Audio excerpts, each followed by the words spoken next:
আমি একজন সৎ মা। আমার প্রথম যখন বিয়ে হয় ওইখানে আমার কোনো সন্তান ছিল না। আমার হাজবেন্ড মারা যায়। তারপরে আমার নতুন করে আমি বিয়ে করি 3 সন্তানের বাবাকে। কারণ আমি মনে মনে অনেক খুশি যে আমি 3টা সন্তানের মা হব। এই ভেবে আমি প্রস্তাবটা আসার সাথে সাথে রাজি হয়ে যাই।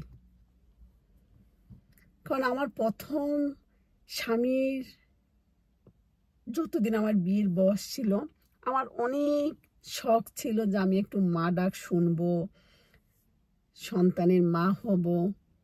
কিন্তু আমি আমার স্বামীর অসুস্থতার কারণে মা হওয়ার সৌভাগ্যটা আমার হয় নাই। তাই আমি মনে মনে ভাবছি যে আমি দ্বিতীয়বার যাকে বিয়ে করব ওইখানে যেন আমার সন্তান থাকে অনেকগুলো, যেন চারিদিক থেকে সবাই আমাকে মা মা বলে ডাকে, আমার যেন মন ভরে যায়। যাই হোক, আল্লাহ পাক আমার কথা শুনছে। আমার বিয়ে হয় 3 সন্তানের বাবার সাথে। আমি যেই দিন যাই সেই দিন থেকে আমি 3টা সন্তানের মা। কিন্তু আমি তো 3টা সন্তানকে খুবই ভালোবাসি।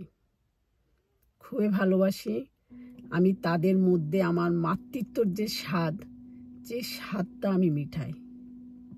আমি চিন্তা করি যে তাদেরকে আমি আমার থেকেও বেশি ভালোবাসবো, যেন তারা বলতে পারে যে সৎ মা এত ভালোবাসতে পারে।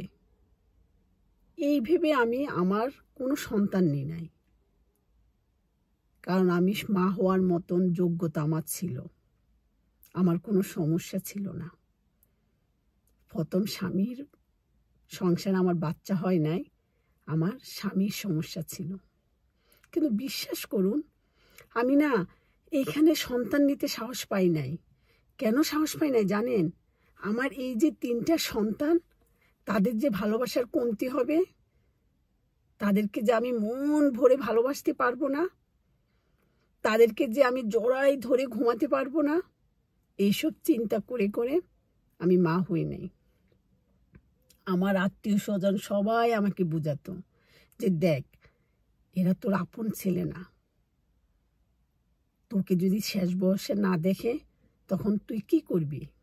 1টা বা 2টা বাচ্চা নেই, তোর স্বামীর তো টাকা পয়সার কমতি নেই। কিন্তু আমি না কারো কথা শুনি নাই। আমি বলছি না, এরাই আমার সন্তান। কিন্তু জানেন, দুর্ভাগ্যবশত আমি এতটা বছর তাদেরকে আমার পুরোটা দিয়ে ভালোবাসতেছি, পুরোটা দিয়ে, কিন্তু তারা না তাদের মায়ের জায়গাটাতে আমাকে নিতে পারে নাই। তারা আমাকে মায়ের জায়গাটায় নিতে পারে নাই।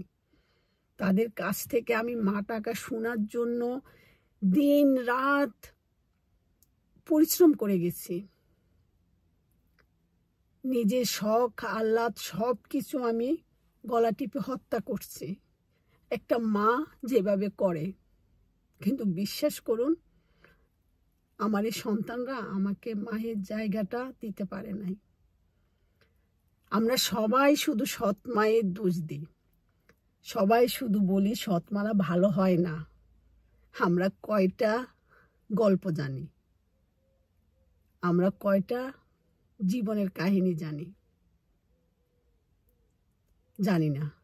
আমরা প্রত্যেকটা ঘরে ঘরে গিয়ে সবাইয়ের গল্প শুনি না, কারণ এক একজনের জীবনের গল্প এক এক রকম। আমি আজ পর্যন্ত আমার সন্তানদের মায়ের জায়গাটা নিতে পারি নাই, এবং কি মা ডাকাটাও শুনতে পারি নাই। অথচ আমি তাদের জন্য কোনো আমার নিজের সন্তানও নিই নাই। তাহলে বলুন তো, সৎমারা কি সবাই খারাপ হয়? সবাই খারাপ হয় না। কারণ কিছু কিছু জায়গায় আছে, হয়তোবা এখানে আমি আমার সন্তানদের দোষ দিব না, হয়তো এটা পরিস্থিতি, হয়তোবা তারা তাদের মায়ের ভাগটা আমাকে দিতে পারে নাই, হয়তোবা তারা তাদের মাকে এতই ভালোবাসতো যে আমি সে ভালোবাসার যোগ্য হতে পারি নাই। আমি হয়তোবা আমার জায়গা থেকে করে গেছি, তারাও হয়তোবা তাদের জায়গায় সঠিক ছিল। তাই সবাই সৎ মায়ের দোষ দিবেন না, কারণ অনেক সময় পরিস্থিতির জন্য কিছু কিছু সৎ মারা খারাপ হয়ে যায়। আর কিছু কিছু আছে তাদের হিংস্র মন থাকে, তারা মনে করে এটা তো আমার সতীনের ছেলে মেয়ে, আমি কেন ভালোবাসবো। তবে সবাইকে এক মনে করবেন না।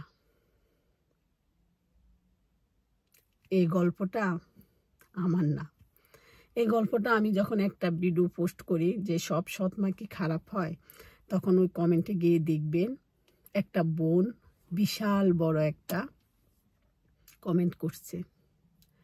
সেই কমেন্টটা আমি পড়ছি আর চিন্তা করছি যে আসলে তো ঠিক, কিছু কিছু সৎ মা আছে মানে সন্তানদেরকে ভালোবাসে কিন্তু ভালোবাসা পায় না। অনেকে আছে কি করে একটু বড় হলে তারা মা ডাকতে চায় না। কিন্তু আমি যেটা বুঝি যে আল্লাহ পাকে যদি আমার মাকে নিয়ে যায়, তাহলে আমার বাবা যখন অন্য একজনকে বিয়ে করবে, আমাদের প্রয়োজনে আমি তাদেরকে আম্মু বা মা কিছু একটা ডাকতে হবে, যেটা যে ভালোবাসা পাওয়া যায়, যেটা ভালোবাসা পাওয়া যায়। মা, আম্মু, মাম্মা অনেক কিছু আছে, ডাকতে হবে। তাহলে ভালোবাসা দিলে ভালোবাসা পাওয়া যায়। কিন্তু আমরা অনেকে আমাদের সমাজে যখন বাবারা দ্বিতীয়বার বিয়ে করে আমরা ডাকতে চাই না। বিশেষ করে যখন একটু 5-6 ছেলেমেয়েরা পড়ে, তারা মোটেও ডাকতে চায় না। কারণ এটা তো আল্লাহর হাতের, আমাদের কারো হাতে নেই। আল্লাহ আমাদের মা নিয়ে গেছে, এখন আমাদের বাবা আমাদের প্রয়োজনে একটা বিয়ে করছে, তাকে আমরা ডাকি। হ্যাঁ, কিছু কিছু হয়েছে ডিভোর্স হয়ে যায়, সেপারেশনে থাকে, সেটা ভিন্নতা। সেটা হয়তো বা অনেক সন্তানরা বাবা মাদের ঝগড়াঝাটি দেখে, হয়তো বা কোনো ক্ষেত্রে মায়ের দোষ থাকে, কোনো ক্ষেত্রে বাবার দোষ থাকে, তখন হয়তো বা মনের মধ্যে একটা হিংস্র চলে আসে, তারা হয়তো বা ডাকতে চায় না। সেটা হলো মানে আলাদা। হয়তো বা অনেক আছে বাবার উপরে রাগ করে ডাকতে চায় না, অনেক আছে মায়ের উপরে রাগ করে ডাকতে চায় না। কিন্তু যেটা আল্লাহ পাকে নিয়ে যাবে, যদি বাবা নিয়ে যায়, তাহলে আমার হিসাবে যেসব মহিলারা বিয়ে বসবে, যেন ওই হাজব্যান্ডকে যেন বাবা ডাকাটা শেখায়। আবার একইভাবে যখন বাবা যখন বিয়ে করবে, তখন যেন ওই মাটাকে মা ডাকে, তাহলে ভালোবাসা পাওয়া যায়। তাই আজকে আমি এই ভিডিওতে বলবো, সব সৎ মারা খারাপ হয় না, তবে ভালোর সংখ্যা খুবই কম। কারণ ওইখানে অনেকগুলা কমেন্টে একটা বা দুইটা ভালো সৎ মায়ের গল্প পাইছি। আর একজন আমাকে SMS করছিল, না হলে সবাই শুধু বলছে সৎমারা ভালো না, সৎমারা ভালো না। এই বোনের গল্পটা কেমন লাগলো কমেন্টে লিখবেন। আমার কাছে কিন্তু খুবই আফসোস লাগছে, কারণ এই বোনটা মা হতে পারা সত্ত্বেও মা হয় নাই। সেলুট জানাই বোন তোমাকে। তুমি যদি আমার এই ভিডিওটা দেখো, তাহলে তোমার মনটা একটু হলেও শান্তি হবে। তাই আপনারা একটু বেশি বেশি করে শেয়ার করবেন, যেন বোনের চোখে আমার এই ভিডিওটা পড়ে। আবারও তোমাকে সেলুট জানাই বোন। তোমার মতন যেন প্রত্যেকটা সৎ মা যেন তোমার মতন হয়, যেন প্রত্যেকটা সৎ মা মাহারা সন্তানদেরকে যেন এভাবে বুকে টেনে নেয়, যেন তাদেরকে ভালোবাসে। কারণ বিশ্বাস করেন, যখন একটা সন্তানের মা চলে যায়, ওই সন্তানটার ওই পরিবারের লোকজন জানে যে সন্তানের দিকে তাকালে, বা সন্তান মানে মাহারা একটা সন্তান যে কত অসহায় এই পৃথিবীর বুকে, শুধু সন্তানহারা মায়ে জানবে। আমরা শুধু অনুমান করব, আমরা শুধু দেখে অনুমান করব, কিন্তু তারা জানে। এর সাথে বলবো আপনারা সবাই দোয়া করবেন আমার বোনের 2 ছেলে যেন একদম মায়ের মতন একটা মা পায়। যখন তাদের বাবা বিয়ে করবে, বিয়ে তো করতে হবে প্রয়োজনে, যেন একটা মা পায় একদম তাদের মায়ের মতন। আমি না প্রত্যেক দিন 5 বার দোয়া করি, যেদিন তাহাজ্জুদ নামাজ পড়ি সেদিনও দোয়া করি। হয়তো ইনশাল্লাহ আমাদের সবার কথা আল্লাহ শুনবে, কারণ সব সৎ মারা তো আর খারাপ হয় না। তাই ভালোর মধ্যে যেন আমাদের দাহির মাও হয়। আপনারা একটু দোয়া করবেন, ঠিক আছে? ওকে, আল্লাহ হাফিজ, আসসালামু আলাইকুম।